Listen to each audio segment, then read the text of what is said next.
Era nino y ya con tu passejava por os camins blanco-amarillos de Piagordo. As calmas rayadas do sol a la tardada feban polius os desellos.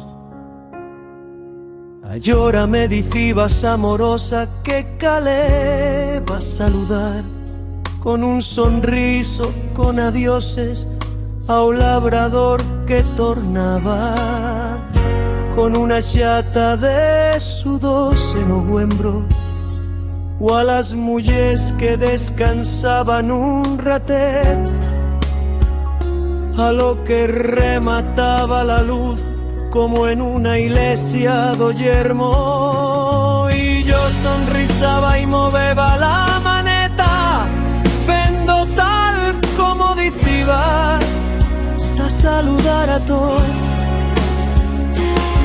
Y me dicibas que esta ya en o pasello amarillenco cuallato de tardada que aos cansal abandonados y aos gatos perdidos y a culebras y aos fardachos chigans que travesan os camins sobre o duro polvo blanquinoso d'ista tierra caleva de camines furiarlos con rabia y piedras. Me dicibas ay que esta ya buena cuán encaralleras con yo y con ellos he tornado güey a pasellar en silencio por os camins da infancia.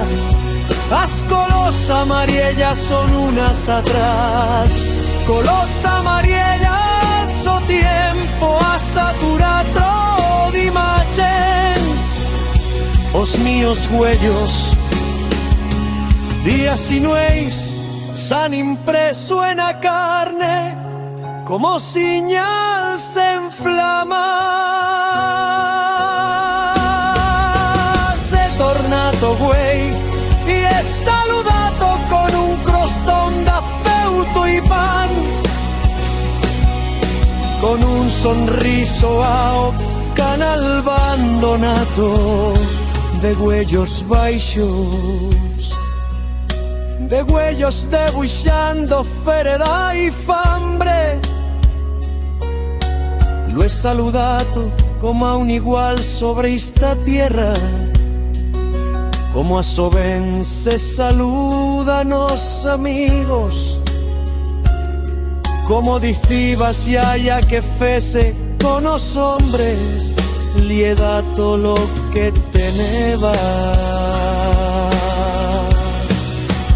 He tornato güey y he saludado con caricias verdaderas, con las caricias que os hombres queresen y a soben no tienen, a uns catolins perdidos y amaganos entre as espigas verdas dos trigafals, entre o sol canso y os ababols de mayo. Y he deixado que as suyas zarpetas me pullasen por os pies y por a boca. A gata vende o camín aguaitaba, más comprensiva que os humanos, con la sabiduría que os humanos queresen y a soben no tienen. He tornato a la fin en todas las casas, Michela me enrollisca sobre os teitos ya canso, cerrando a mellas os cuellos contra un sol ya morindo. Me apartato i he deixato passo a unas mulles e a uns ninos que aproveitaban a última frescor do día. Me apartato maquinal, deixando lo espacio necesario, contemplando tan y mientras con cansera a extraña forma penumbrosa das cosas. O desejo amortar todas cosas y llena funda contemplación. Solamente más sorpreso, solamente manguniato a voz d'un nino que ya me va trovato. Una voz accusatoria